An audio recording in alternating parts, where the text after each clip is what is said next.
à tous, c'est Manu, c'est Jean-Mi. Aujourd'hui, on va parler du Seigneur des Anneaux, le destin de la communauté de l'anneau.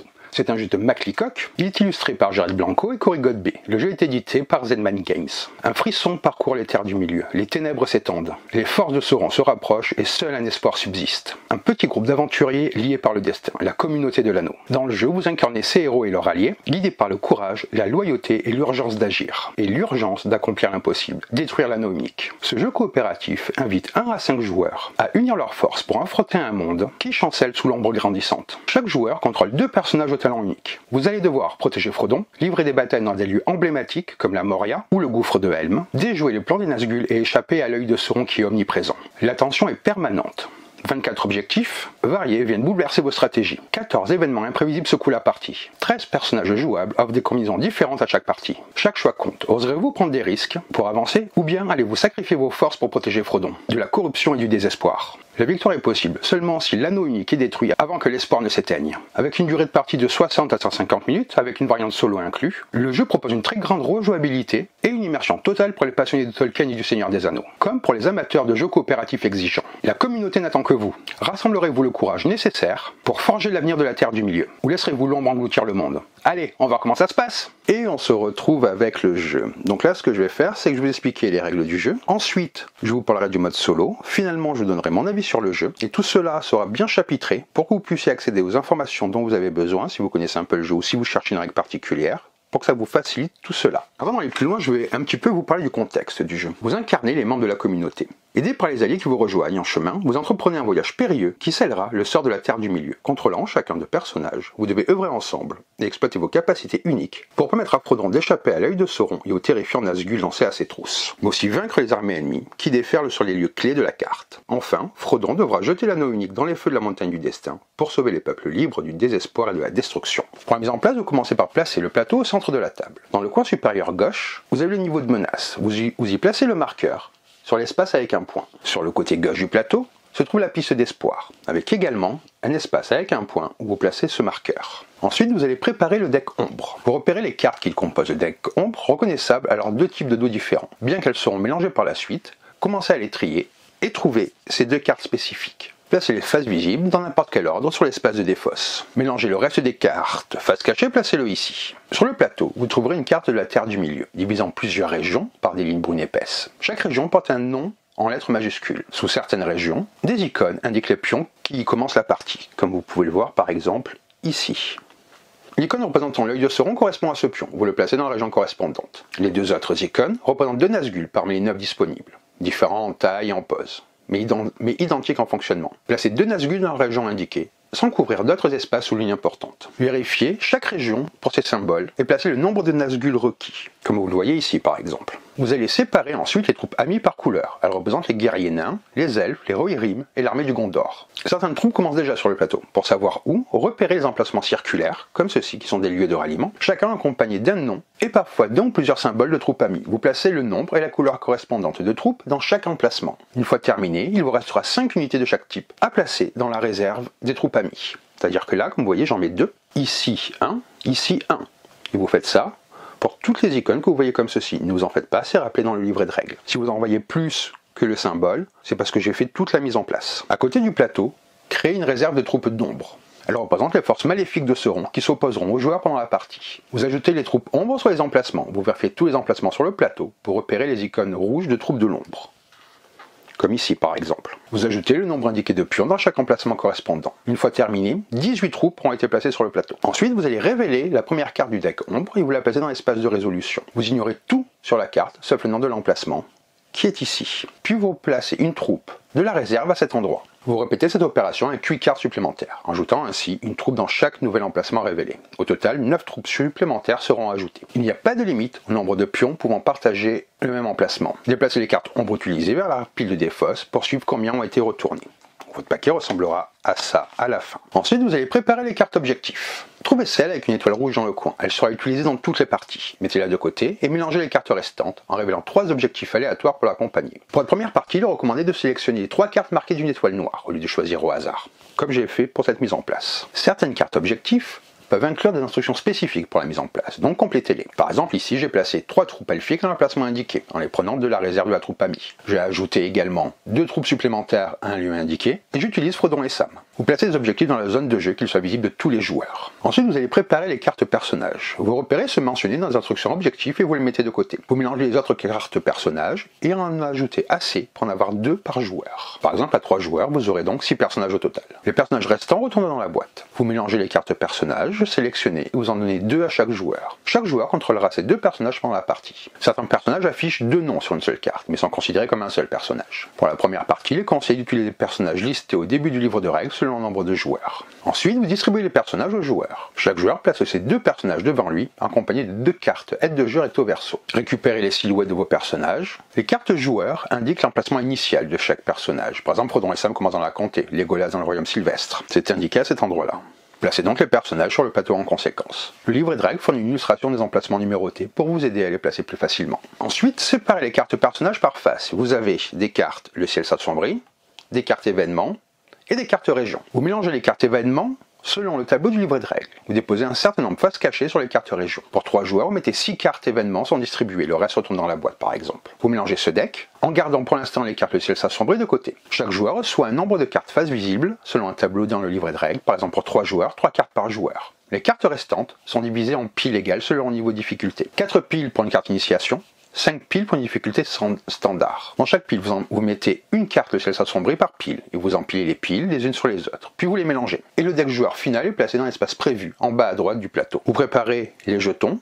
Je ne vous ai pas tous mis pour des questions de visibilité, mais il y en a plus que ça, bien entendu. Vous placez également la magnifique tour à dés utilisée pour lancer les dés, à savoir qu'après utilisation, la tour se démontre en 3 pièces pour un rangement facile dans la boîte. Chaque joueur vérifie sa main de carte, toujours visible sur la table. La carte avec la valeur la plus basse ici détermine le premier joueur. Pour la première partie, il est conseillé de faire commencer le joueur avec Frodon et Sam. Une fois ceci fait, vous êtes prêt à jouer. Je tiens d'abord à vous dire merci, vous êtes de plus en plus nombreux à regarder les vidéos et à suivre la chaîne, ça me fait extrêmement plaisir. Donc si vous trouvez cette vidéo utile, si elle vous plaît, n'hésitez pas à laisser un commentaire, à vous abonner à la chaîne, à la partager, à liker, ça m'aide pour le référencement et j'adore discuter avec vous. Vous trouverez également sur la page principale de YouTube tous mes réseaux. Donc n'hésitez pas à venir me faire un petit bonjour, ça me fait toujours plaisir. Et sur ce, nous allons reprendre le cours de notre vidéo. Quel est donc l'objectif du jeu? Dans le Seigneur des Anneaux, le dessin de la communauté, les joueurs coopèrent pour atteindre un but commun. Soit tous gagnent, soit tous perdent. Pour gagner, il faut accomplir les exigences de l'objectif détruire l'anneau unique. Les joueurs doivent amener Frodon et Sam depuis la comté jusqu'au mont du destin, où les étapes nécessaires à la destruction de l'anneau pourront être effectuées. Avant de réaliser l'objectif final,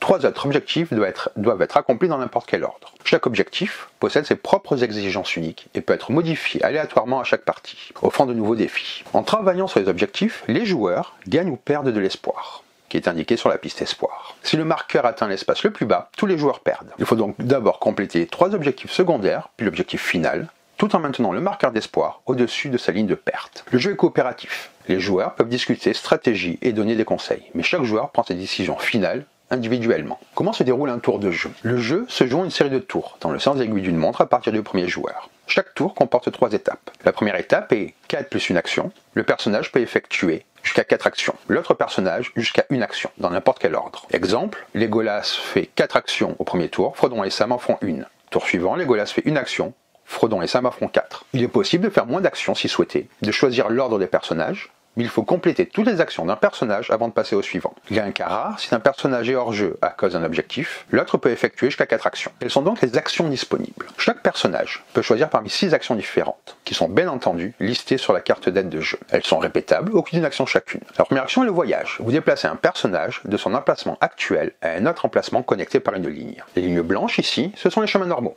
Les lignes colorées avec une flèche, ce sont des lignes de bataille. Les personnages peuvent les utiliser. Normalement, ignorer la direction des flèches. Elles servent uniquement au déplacement ennemi. Et ici, nous avons les chemins spéciaux. Certains chemins montrent un ou plusieurs symboles, indiquant un coût à payer pour voyager sur ces lignes. Il existe 4 types de symboles à collecter et à dépenser. Vous avez l'amitié, la résistance, la vaillance ainsi que la furtivité. Ces symboles se trouvent dans le coin de nombreuses cartes et peuvent également apparaître, comme je viens de vous montrer, sous forme de jetons. Vous pouvez dépenser n'importe quelle combinaison de cartes et ou jetons pour payer un coût. Les jetons et cartes sont partagés par vos 2 personnages. Exemple, si un personnage a collecté un jeton, l'autre peut également l'utiliser. Lorsqu'une carte est dépensée, placez-la dans la défausse commune sur le plateau. Les jetons dépensés retournent à la réserve générale. Pour voyager sur un chemin spécial, vous devez dépenser le nombre requis de symboles, cartes et ou jetons. Vous pouvez amener d'autres personnages ou troupes amies présents à votre emplacement, si leur contrôleur est d'accord. Les troupes amies ne sont contrôlées par aucun joueur spécifique. Ils doivent toujours se déplacer avec un personnage voyageur pour changer d'emplacement. Pour un chemin spécial, le coût est payé une seule fois par action de déplacement, peu importe le nombre de pièces qui bougent. Seul le joueur dont c'est le tour peut payer le coût du déplacement, même s'il transporte d'autres personnages. Les troupes ombres n'empêchent pas les déplacements vers ou depuis un emplacement. L'œil de Sauron et les Nazgûl présents dans une région ne bloquent pas le déplacement. Vous déplacez souvent personnages et troupes pour satisfaire les exigences des cartes objectifs et progresser dans la partie. Un des objectifs consiste à déplacer Frodon et Sam jusqu'au Mont Destin. Rappel important sur la carte personnage de Frodon et Sam, quand Frodon se déplace ou participe à un déplacement, même s'il est déplacé par un autre personnage, le joueur effectuant l'action doit soit dépenser un symbole discrétion, soit lancer un test de recherche pour la destination. C'est donc ce symbole-là. Vous devez donc dépenser un symbole discrétion, carte ou jeton, pour éviter le test de recherche. Frodon porte l'anneau unique, ce qui attire l'attention de Sauron. Dépenser un symbole est donc préférable pour éviter d'être détecté. Le symbole est ajouté à tout coup de déplacement éventuel sur un chemin spécial. Par exemple, si vous devez déplacer Frodon sur un chemin spécial, vous allez devoir payer le coût du chemin, plus un symbole de furtivité pour éviter le test de recherche. Si aucun symbole n'est dépensé, un test de recherche doit être effectué. Seul le joueur dont c'est le tour peut payer les coûts. Les autres joueurs ne peuvent pas utiliser leurs cartes ou jetons pour ce déplacement. Comment allez-vous réaliser un test de recherche? Si vous ne dépensez pas de symbole, ou que vous n'en avez pas, vous devez donc effectuer un test de recherche. Vous allez compter le nombre de troupes dans l'emplacement où Frodon vient d'arriver. Vous prenez autant de dés de recherche noirs. Imaginons que Frodon vienne ici. Il y a 4 troupes, vous prenez donc 4 dés noirs pour le test de track. Par contre, vous ignorez les troupes de l'ombre dans l'emplacement quitté. Vous ajoutez un dé supplémentaire pour chaque Nazgûl dans la région d'arrivée. Par exemple, s'il y a 2 Nazgûl et 3 troupes, cela ferait 5 dés à lancer. Ensuite, utilisez la tour pour lancer les dés. Et vous résolvez les symboles obtenus. La face blanche, c'est une réussite. Frodon passe inaperçu. Les autres symboles représentent des effets négatifs. Ici, vous perdez un espoir. Ici, c'est le rappel. Si un ou plusieurs Nazgûl sont présents, déplacez-en un en Mordor. Si Frodon est en Mordor, ce résultat est sans effet. Et ce symbole-là s'est épuisé, vous perdez un espoir. Vous ignorez ce résultat si Frodon est sur un refuge. Lorsque vous perdez un espoir, vous déplacez le marqueur vers le bas du nombre d'espaces correspondants. S'il atteint l'espace final, la partie se termine immédiatement et tous les joueurs perdent. Avant de résoudre les dés, les joueurs présents sur l'emplacement du test peuvent dépenser des symboles de résistance. C'est l'anneau. Pour chaque symbole résistant dépensé, vous relancez un dé de recherche. Vous pouvez relancer plusieurs dés, y compris ceux déjà relancés, autant que vous le souhaitez et pouvez payer. Tous les joueurs présents, pas seulement celui dont c'est le tour, peuvent dépenser des symboles de résistance. La carte d'aide de jeu rappelle combien de dés à lancer et les effets de chaque symbole. Le maximum de dés à lancer est 7, même si plus de troupes, ombres ou de Nazgûl sont présents. Maintenant, je vais vous parler de l'action de fraternité et des cartes événements. Pour l'action de fraternité, pour effectuer cette action, votre personnage doit se trouver sur un emplacement avec un personnage d'un autre joueur. Si l'autre joueur est d'accord, vous pouvez donner une carte de votre main à ce joueur ou prendre une carte de sa main. La condition est que la carte doit correspondre à la région dans laquelle vous vous trouvez. Les cartes affichent le nom d'une région tout en haut. L'emplacement précis n'a pas d'importance tant que vous êtes dans la même région. Certaines cartes sont des événements et n'ont pas de nom de région. Elles ne peuvent pas être données ou prises lors d'une action de fraternité. Les cartes événements possèdent des pouvoirs puissants et peuvent être jouées à tout moment sans utiliser d'action. Par exemple, gagner un point d'espoir ou lancer jusqu'à 3 dés. Après utilisation, la carte est défaussée. Les événements peuvent être joués pendant le tour d'un autre joueur. Une carte événement ne peut pas être jouée au milieu de la résolution d'un autre effet, sauf indication contraire sur la carte. L'action de communauté, pas de fraternité, excusez-moi, permet aux joueurs de donner ou prendre des cartes pour obtenir les symboles nécessaires. Par exemple, pour compléter un objectif, le joueur contrôlant Frodon et Sam doit dépenser 5 symboles de résistance. Si vous avez plus de 7 cartes en main, vous devez immédiatement revenir à cette carte. Défausser une carte de votre choix ou jouer un événement pour réduire votre main. Vous avez l'action de préparatif. Seul un personnage présent dans un refuge, c'est les emplacements avec un contour jaune, peut effectuer cette action, ou défausser une carte de votre main pour collecter un jeton correspondant au symbole indiqué en haut à gauche de la carte. Les jetons dans la réserve sont limités. Si aucun jeton n'est disponible, l'action ne peut pas être réutilisée. L'utilité, c'est que vous préparez vos symboles tout en libérant de l'espace dans votre main si vous risquez de dépasser les 7 cartes. Vous avez ensuite l'action de ralliement. Un personnage peut effectuer cette action uniquement sur un emplacement affichant un des 4 symboles, donc celui-là, celui-là, celui-là, ou encore celui-là. Si une troupe correspondante est disponible dans la réserve, donc je vous rappelle les troupes que vous avez mis là, le joueur peut dépenser un symbole correspondant, carte ou jeton, pour déplacer une troupe amicale sur l'emplacement. Le symbole que vous dépensez est celui-là. Ensuite, vous avez l'action d'attaque. Un personnage peut attaquer uniquement son emplacement contenant à la fois des troupes amies et ombres. Avant de lancer les dés, vous déplacez l'œil de Sauron vers la région où l'attaque a lieu. Ensuite, vous allez lancer des dés de 1 à 3 dés pour chaque troupe amie présente dans l'emplacement. Minimum 1 dé, maximum 3 dés. Le personnage ne compte pas dans le nombre de dés à lancer. Les différents symboles sont les suivants. Ici, vous retirez une troupe d'ombre du plateau. Ici, c'est une perte mutuelle. Vous retirez une troupe ombre et une troupe amie. Vous choisissez la couleur de la troupe amie. Les troupes ombres retirées retournent à la réserve. Les troupes amies retirées retournent à leur espace de réserve correspondant et peuvent être rassemblées plus tard. Ce symbole-là Si vous perdez une troupe amie, sauf si la bataille a lieu dans un refuge, alors ce symbole est ignoré. Et finalement, ce symbole-là, vous vérifiez la présence de Nazgûl dans la région. S'il est présent, vous retirez 2 troupes amies. Si aucun Nazgûl, le symbole est ignoré. Après le lancer de dés, mais avant de résoudre les effets, tout joueur présent sur l'emplacement peut dépenser des symboles de résistance pour relancer un dé. Les dés peuvent être relancés plusieurs fois, y compris ceux déjà relancés, selon le nombre de symboles dépensés. Après les lancers et relances, les joueurs présents peuvent dépenser des symboles de vaillance pour retirer une troupe ombre par symbole dépensé. Selon le résultat, vous pourriez perdre plus de troupes amies que de troupes ombres. Si à la fin de la bataille, aucune troupe amie ne reste dans l'emplacement, les troupes ombres restent. Si l'emplacement était un refuge, vous placez immédiatement un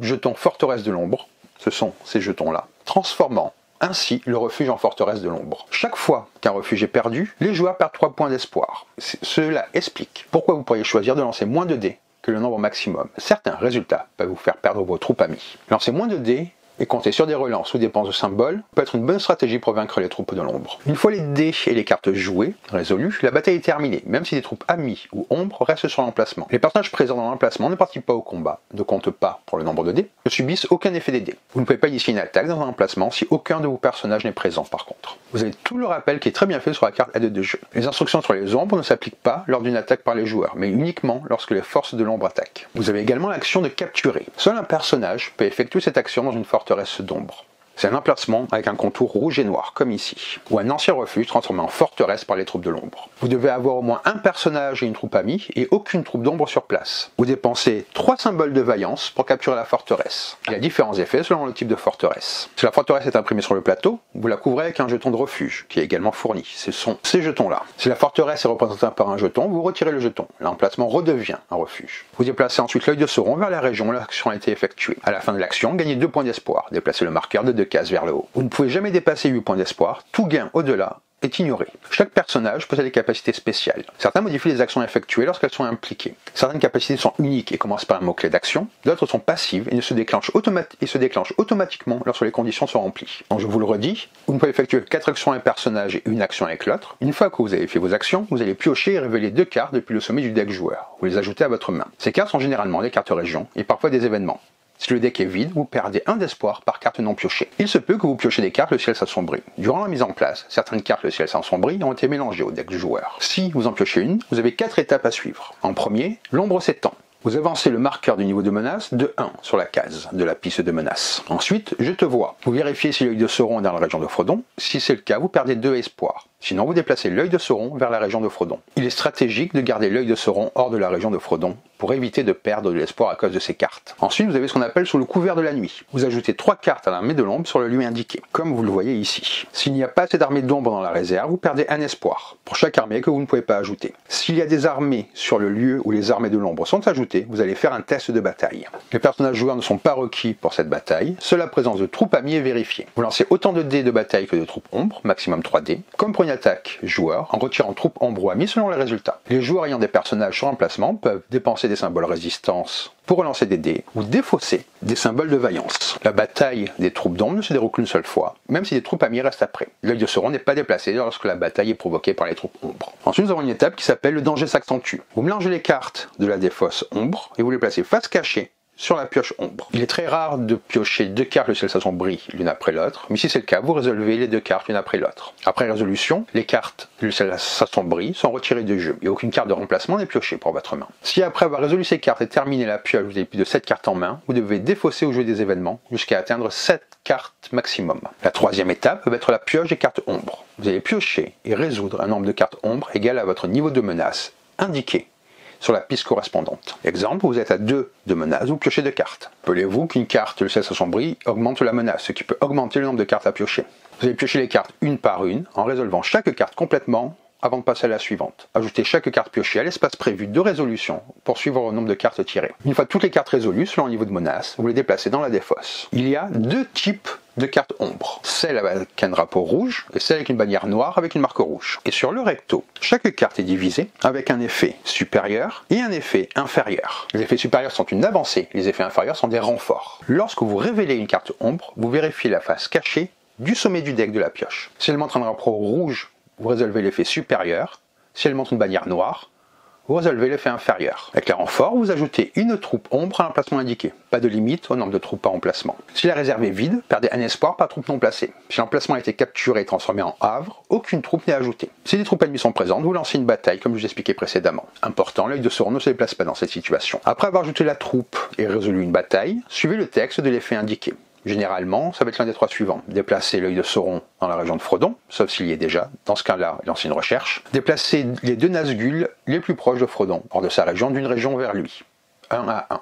Vous allez déterminer le Nazgûl le plus proche de Frodon, en comptant le nombre de régions qu'il lui faut pour se déplacer. En cas d'égalité, c'est vous qui choisissez. En cas de plusieurs cibles possibles de Nazgûl, le joueur choisit. Chaque Nazgûl se déplace d'une région à la fois, en répétant le processus jusqu'à ce que tous se soient déplacés. Troisième effet possible, c'est un déploiement de Nazgûl depuis Mordor. Vous déplacez 3 Nazgûl depuis Mordor vers la région où se trouve l'œil de Sauron. Si moins de 3 Nazgûl sont disponibles en Mordor, vous déplacez autant de Nazgûl que possible depuis le Mordor, puis déplacez les Nazgûl restants depuis la région avec le plus grand nombre, 1 à 1. En cas d'égalité, le joueur choisit la région source. Cas particulier, si l'œil de Sauron est au Mordor, vous déplacez 3 Nazgûl depuis la plus grande concentration hors de Mordor vers Mordor. Si l'œil et tous les Nazgûl sont déjà en Mordor, la carte n'a aucun effet. Et la résolution des effets supérieurs sont donc des avancées. Les effets supérieurs nomment 2 emplacements et indiquent un chemin coloré les reliant, comme vous le voyez ici.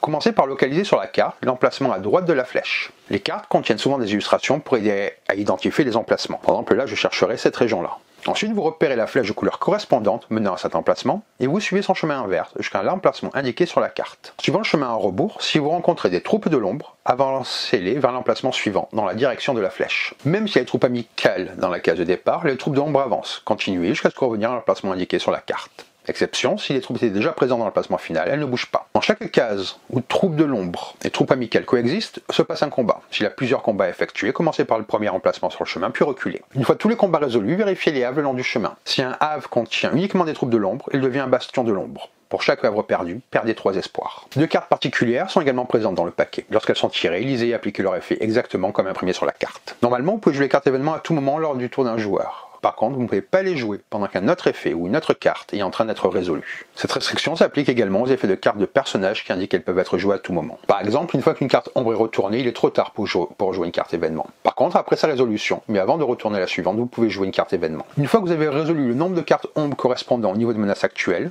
déplacez dans l'espace de résolution vers la pile de défausse. Cela termine le tour du joueur, et le joueur suivant, dans le sens aiguille d'une montre, prend son tour. Les tours continuent ainsi, jusqu'à ce que les joueurs gagnent ou perdent la partie. Pour gagner, vous devez avoir complété les 3 objectifs choisis au hasard. Une fois un objectif complété, résolvez les instructions au bas de la carte et retournez la face cachée. Une fois les 3 objectifs terminés, vous pouvez maintenant compléter l'objectif détruire l'anneau unique. Le joueur contrôlant Frodon et Sam doit dépenser 5 symboles de résistance au moment du destin. Ensuite, il doit réussir un dernier lancer de recherche. Vous lancez un dé de recherche pour chaque Nazgûl dans la région de Frodon, et pour chaque troupe de l'ombre à sa position. Vous ajoutez un dé supplémentaire pour chaque point d'espoir manquant au début de ce test final. Rappelez-vous, vous ne pouvez jamais lancer plus de 7 dés, même avec les dés supplémentaires. Les autres joueurs présents peuvent dépenser des symboles de résistance pour relancer les dés comme d'habitude. Si après ce dernier lancer il reste au moins un point d'espoir, tous les joueurs gagnent la partie. Si le marqueur d'espoir atteint la dernière case, à n'importe quel moment, les joueurs perdent la partie. Le livre contient également un guide pratique pour rappeler toutes les façons de gagner ou de perdre. Vous trouverez aussi des suggestions pour ajuster la difficulté, ainsi que des combinaisons d'objectifs et de niveaux à essayer. À savoir que selon le nombre de joueurs, certains objectifs pourraient ne pas convenir au nombre de joueurs. Dans ce cas, redonnez un objectif au hasard. Donc là c'est pour les règles. Je vais redire brièvement comment se passe un tour de jeu. Chaque joueur suit 3 étapes principales à son tour. Chaque joueur contrôle le personnage. Les actions sont 4+1. Un personnage peut effectuer jusqu'à 4 actions, l'autre jusqu'à 1, dans l'ordre que le joueur souhaite. Le type d'action est voyager. Vous déplacez un personnage, éventuellement d'autres personnages ou troupes ennemies. Certains chemins nécessitent de dépenser des symboles. Déplacer Frodon et Sam nécessite un symbole furtivité, ou de faire un test de recherche pour éviter d'alerter Sauron. Vous avez ensuite l'action de communauté. Vous échangez des cartes avec un autre joueur sur la même région.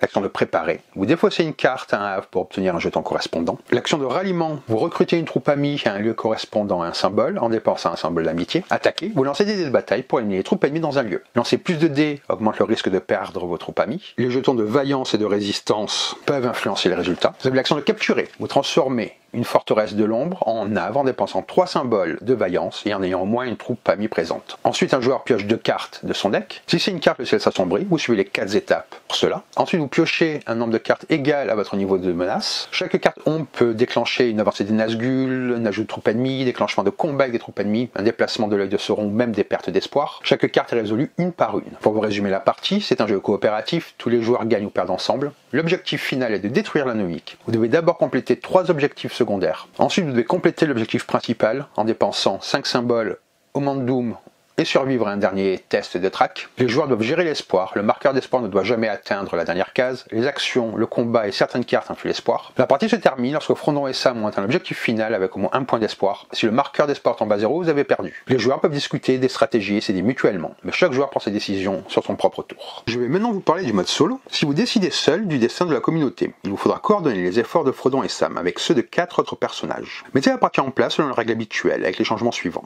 Mettez la carte personnage de Frodon et Sam près du plateau de jeu. Prenez au hasard 4 autres personnages et placez-les en ligne devant vous face visible. Placez le pion solo sur la carte personnage le plus à gauche. Vous avez un pion pour cela. Placez les silhouettes de tous vos personnages sur leur lieu de départ. À votre tour, le personnage muni du pion solo peut effectuer jusqu'à 4 actions. Au premier tour, ce sera donc le personnage le plus à gauche devant vous. Frodon peut effectuer une action bonus, soit avant que le personnage ayant le pion solo commence ses actions, soit après qu'il les ait effectuées. Une fois toutes les actions effectuées, terminez le tour comme d'ordinaire. Piochez de cartes joueurs pour résolver un nombre de cartes ombre égal au niveau de menace. Ensuite, déplacez le pion solo à droite sur le personnage suivant de la ligne. Une fois que les 4 personnages devant vous ont joué leur tour, remettez le pion solo sur celui le plus à gauche. Comme vous ne placez jamais le pion solo sur la carte de Frodon, ce personnage n'y peut jamais d'un tour de 4 actions. Vos 5 personnages se partagent les cartes joueurs de votre main et vos pions symboles. Lorsque vous jouez en solo, il y a 2 actions qui sont modifiées. Pour les préparatifs, pour effectuer l'action préparatif, en plus d'être sur un refuge, le personnage doit se trouver dans la région correspondante à la carte défaussée. Certaines régions ne contiennent aucun refuge, ou vous ne pourrez utiliser leur carte région pour effectuer des préparatifs. L'action de communauté. Lorsque vous jouez en solo, tous vos personnages se partagent déjà les cartes de votre main.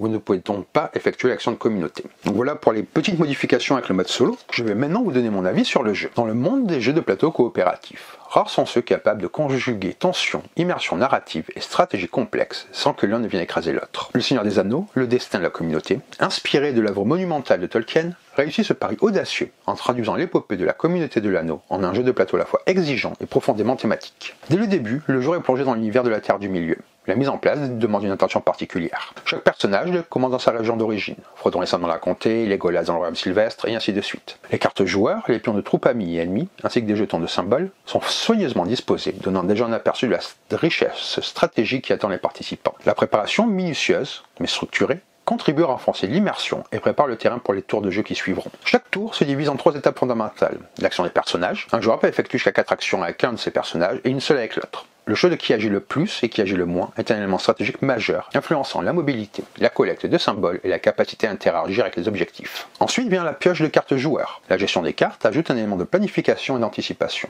Les cartes Le Ciel s'assombrit, cartes particulièrement menaçantes, peuvent modifier le cours du jeu de manière imprévisible, rappelant l'omniprésence de Sauron. Puis une pioche de cartes ombre. Cette phase introduit la menace directe de l'ennemi. Les cartes ombres imposent des actions automatiques ou semi-aléatoires, comme un déplacement des Nazgûl ou l'ajout de troupes ennemies, déclenchant parfois des batailles obligatoires et des pertes potentielles de troupes amies. Cette mécanique assure une tension constante et oblige les joueurs à rester vigilants à chaque tour. Les actions disponibles pour les personnages sont variées et chacune a un impact stratégique clair. Voyager sur des chemins simples ou spéciaux implique de dépenser des symboles, mais permet de positionner des personnages pour compléter des objectifs ou éviter des ennemis. L'action de communauté favorise la coopération, permettant de partager ou de prendre des cartes avec d'autres joueurs, mais uniquement sous certaines conditions régionales, ce qui oblige à réfléchir aux déplacements et aux interactions. L'action de préparatif permet de transformer des cartes en jetons symboles, une mécanique subtile qui offre des options supplémentaires pour contourner la limite de main de cette carte et optimiser les ressources. L'action de ralliement permet de recruter des troupes amies, la capture d'une forteresse de l'ombre redonne le contrôle sur les havres et offre un bonus d'espoir, tandis que l'action d'attaque combine hasard et stratégie. Le résultat des dés peut affecter les troupes ennemies mais aussi vos propres alliés, créant un dilemme tactique constant. La mécanique la plus captivante étendue est sans doute celle de l'œil de Sauron. Déplacer Frodon implique de dépenser un symbole de furtivité ou de subir un test de recherche, un lancer de dés qui peut réduire l'espoir du groupe et déplacer les Nazgûl. Chaque décision devient critique. Avancer trop vite avec Frodon peut provoquer des pertes d'espoir. Mais rester en retrait peut retarder la progression vers l'objectif final. Cette tension permanente, combinée à la présence aléatoire mais gérable des cartes Le Ciel s'assombrit et des cartes ombres, maintient un niveau de suspense narratif rare dans un jeu de plateau. Le cœur du jeu est sa nature coopérative. Les joueurs doivent constamment communiquer et coordonner leurs actions, partager des cartes et décider collectivement de l'usage des symboles pour réussir. Cependant, chaque joueur conserve la responsabilité de ses actions individuelles, créant un équilibre fascinant entre autonomie et collaboration. Cette dynamique rend le jeu socialement engageant et favorise l'émergence de stratégies complexes et de plans coordonnés pour atteindre les objectifs. La structure du jeu repose sur 3 objectifs secondaires variables et un objectif final fixe. Les objectifs secondaires, différents à chaque partie, offre une forte rejouabilité et oblige les joueurs à adapter leur stratégie en fonction de la combinaison de cartes et de personnages. L'objectif final, toujours centré sur Frodon et Sam, cristallise toutes les mécaniques apprises. Collecte de symboles, gestion des Nazgûl, maintien de l'espoir et gestion de dés. Le jeu brille par sa fidélité à l'univers de Tolkien, sa profondeur stratégique et sa tension narrative constante. Chaque décision a un impact immédiat et tangible. Et la combinaison d'actions, de cartes et de déplacements crée une expérience riche et immersive. Le jeu récompense la planification, la coopération et la réflexion tactique, tout en maintenant un niveau de hasard suffisant pour que chaque partie reste unique. En définitive, Le Seigneur des Anneaux, le destin de la communauté, est une aventure coopérative immersive et exigeante qui séduira les amateurs de stratégie et de narration thématique. Sa capacité à faire ressentir le poids de chaque décision, la menace constante de Sauron et des Nazgûl et la nécessité de coopération pour préserver l'espoir font de ce jeu une expérience mémorable, complexe mais profondément gratifiante. Il offre aux joueurs l'occasion de vivre la légende de la communauté de l'anneau sous un angle tactique et émotionnel, avec un équilibre réussi entre hasard, planification et immersion. Donc voilà pour cette vidéo, j'espère que ça vous a plu, que ça vous a donné envie de découvrir ce jeu que j'ai beaucoup aimé. Et sur ce, je vous dis bonne partie et bon jeu!